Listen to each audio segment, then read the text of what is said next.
Hi guys, it's Risa. I'm in my basement on my treadmill. I was actually going for a walk and it started to pour, so I had to turn around and come home, and this is the next best thing. I also love my air climber. You guys have to invest in one if you don't have one, and there's different ones out there as well that are just as good. So hope you're doing great. It's Saturday morning, depending on when you're watching this. It's during the COVID-19 pandemic, depending on when you're watching this. And I wanted to talk to you guys about the 80-20 rule. Because for the longest time, before I really got serious on my health journey, I always thought of when you're on a diet as such a bad thing, that it was all or nothing, an all or nothing mentality. So you had to be super strict, you weren't able to have so many of the things that you loved and enjoyed. You kind of felt like you were being punished in a way, or I did anyways. I felt like I was being deprived rather than punished, but deprived so that I couldn't have and enjoy different things, because then, I thought, well, I'll lose weight really fast, right? And that wasn't the case at all.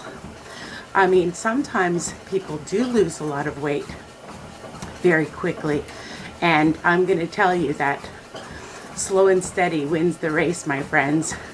I was like a turtle and I lost my weight very slowly. So the reason why I wanted to do this video and this podcast was because not too long ago, I made this really delicious dessert. It was a s'mores recipe, and I posted it on a Facebook group, not my Facebook group, but on a different one. And I'm not going to mention which one, it doesn't matter. But I got a lot of flack. Because it was a WW Wellness That Works based group. That was, people that are on their journey. And I respect everybody's journey. And I hope people respect my journey. But people were upset that, why are you posting recipes that are higher in fat, higher in calories, higher in sugar, higher in smart points for those of you on WW. And I tried to explain that it's so important to be able to have a balance, to, be able to enjoy everything in moderation. But it really, people sometimes just don't understand that, this journey is about your choices and balance and your mindset. And they only think that it's all or nothing. With the all or nothing, from my experience, like I always say, I'm not an expert, but I certainly have a lot of experience in this journey. I've been doing it for many years. And like I said at the beginning, what would happen is I would just end up restricting myself. I would see other people having all the yummy stuff that I enjoyed, my cakes, well, their cakes, not mine, just different foods that I love, like pizza and lasagna and burgers and spaghetti and cakes and ice cream and chocolate. And, I felt depressed, like I would get depressed thinking, this doesn't seem right. And you go outside and the temptations are there. Temptations will be everywhere. Just like in your house. Like I wanted to say this to this person, don't you have anything in your house? I'm sure there must be something that you are tempted by. Because I live with my husband and daughter, and sure, most of my recipes are lower fat, lower calorie. WW friendly, Smart Point friendly, and for anybody that's on a health journey, I try to, make things that appeal to everybody. Vegan, vegetarian, keto, paleo. Everybody can enjoy my recipes.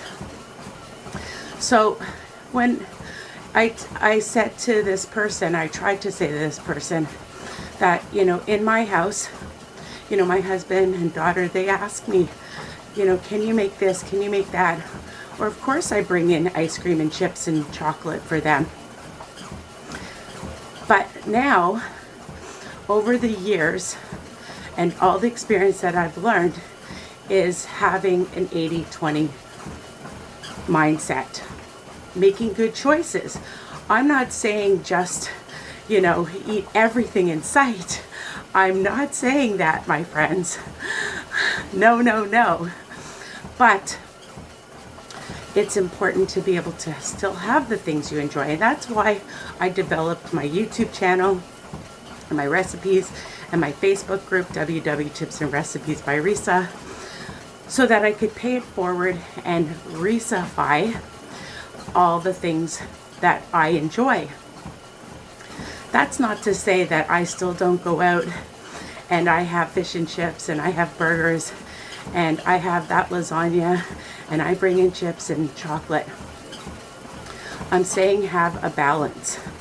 So I did learn how to make different recipes that I really enjoy, right? Things that I grew up with, things that my mother made, and I changed them up so that I can, add the ingredients and have control over the salt, the sugar, the fat, the calories. And that's one way of getting around this, okay?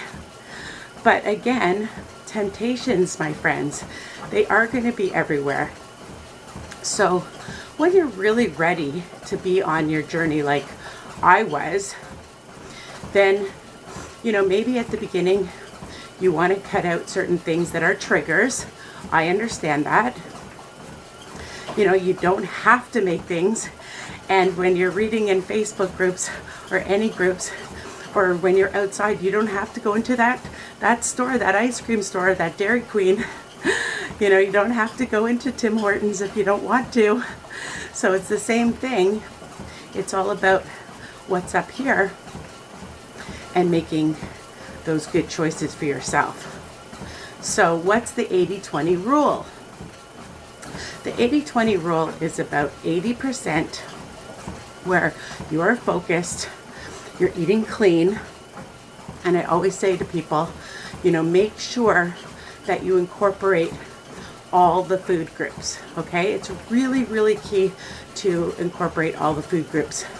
So you want to have a nice balance, half your plate vegetables, a quarter of your plate some low carbs, you know what those are, right? Your potato, your rice, your bread, your buns, okay, and your pastas.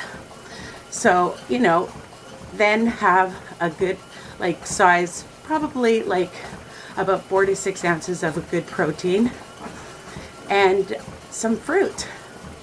Having balance will keep you satisfied. Making sure you're drinking your water is really key. Okay, staying hydrated, getting in your exercise. So 80% means that you're going to do these things: exercise, eat well, sleep,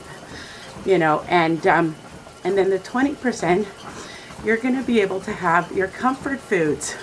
You're going to be able to have things that you want and enjoy, so you can not feel deprived ever again and have those things. Because if you don't, my experience is that I would end up just blowing everything. Instead of taking a bag of chips and taking a bowl, a small bowl, and putting it into a small bowl and then putting them away, you feel satisfied because you're getting the things you want and planning for it. Making sure that you plan ahead is really, really helpful. So I don't like calling it a cheat day. I call it a treat day. So I like, because I would always get weighed in on a Saturday. That Saturday would be the day that, you know, I'm still mindful. I'm not going to just go crazy. I mean, there have times, I'm not perfect.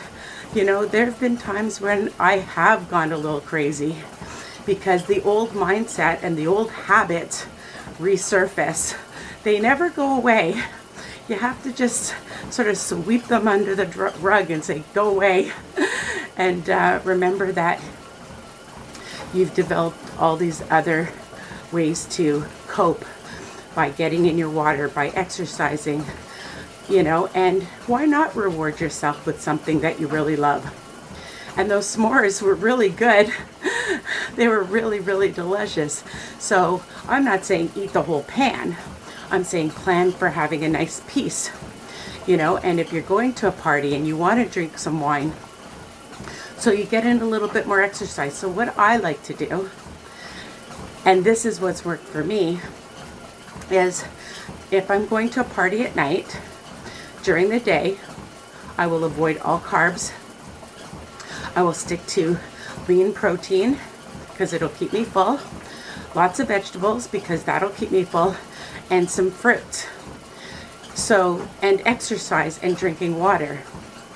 And then I just enjoy what I want in moderation still, because I don't want to totally, as they say, pig out. And sometimes I do, you know, you have to let yourself, you know, I know special occasions, birthdays, holidays, celebrations, getting together with their friends, it happens. And, you know, it's okay. But, here is my but. You have to get right back on track. Don't let it overcome and snowball out of control where it just, you know, goes on for a week, a month, a day, a year, because that's what's happened to me in the past. So this all or nothing attitude would just, you know, create this horrible effect, and then it was really hard because then you feel like you have low self-esteem, you don't feel good, you beat yourself up, you feel guilty, and then it continues, right? But if you get back on track right away, you say you had it, you enjoyed it, you did it, and move forward. Move forward. All right, that's the key. You have to move forward and not beat yourself up and not feel terrible, but learn from it. So if you know that you can't eat cheesies right now, a few weeks ago, I was needing to just have like a bowl, and then I put my hand in it and I didn't put it away like I normally do, and I ate half the bag. And I said, you know what, I've had enough cheesies for a while. So if I can get it under control, then I'll bring it in. See, and that's the thing. You decide. You know, you want to make lasagna. That's one of my favorites, by the way. You know, have a nice piece, but then have a big salad with it. We ordered in pizza from one of my favorite places. And I took 2 pieces and I made a huge salad. And that's another way that you can avoid overeating when you are splurging. All right, so all of these little tips really help me, and I hope they can help you as well. You know, so try to think about those things. Try to make sure that if you're going to have things or bake things or buy things or celebrate things, that you have a plan in ahead, okay? And even writing it down. I know, what's that? Put it in your journal. What's that? Who uses a pen? I'm old school. I always kept a journal for years and years, and I would plan for things. I'd write it out, and I'm not saying just once a week. If you want to do it twice a week. Again, you know, if you're going to be having a big brunch, okay, then have a smaller dinner. And that helps to balance things out. You know, even during the week, I'm not saying only on weekends. You decide. You want it 3 times a week, you want it 2 times. And again, it really, I'm sweating. It depends on where you are in this journey. You may be at the beginning, you may be at the end. At the beginning, you know, I only had one day where I would splurge. And then once I reached my goal, then I increased it. But I'm not even saying that. Throughout the journey, you might want to increase it. There's no right or wrong answer to this. It's individual, and never compare what other people do and how people lose weight or what happens to them when they splurge, because our bodies are different. My niece, she's half my age, and she can eat, I don't know, all these different things during the day, chocolates and puddings, and if I did that, I know I would gain weight. So you know yourself, you know what you can have, you know what you can't have. But what I'm saying is, everything in moderation, my friends. Why not? So if you do see my recipes, and sometimes, especially my mother's recipes, I'm not going to modify those, because some things you just don't want to. You want to just enjoy them without the guilt in the head, and then move on from it. Okay? So everything you can enjoy. You know, if you're starting out, you might want to, like I said, be a little bit more mindful, but you still can have things. All right? So I hope this was helpful, and you know, check out my other podcasts, my recipes, grocery shopping, that's important, and healthy snacks. I have a healthy snacks video, not everything that I enjoy, but a lot of the snacks that I enjoy, and that really helps. Now that I'm on the topic of snacks, I'm not going to end this video yet, because when you have your own snacks too, then you're prepared and you're not going to sabotage your journey as well, because then you have them. I have in my car, at work, in my living room where my husband has his snacks, in the kitchen, you know, and even at night sometimes I've stopped snacking because I'm doing intermittent fasting as well. So I'm not eating as much at night, but you know, just plan and have things with you. If you're going somewhere, bring things with you. You're shopping and you're hungry and you need a protein bar or whatever it is, that will help you so that you don't just sabotage your journey. And you're not going to sabotage your whole journey, because you're going to get back on track right away. And that is number one. So 80-20, 80% clean, 20% having the comfort food and drinks and desserts that you enjoy. Okay? So I hope this was helpful. I love you guys. Don't forget to tell me what you think. I love seeing your comments. Comment below. If you have other ideas that I didn't mention, comment below for extra support and inspiration on my group, WW Tips and Recipes by Risa. Okay, my Instagram, WW Risa's Tips. And take care. Bye for now.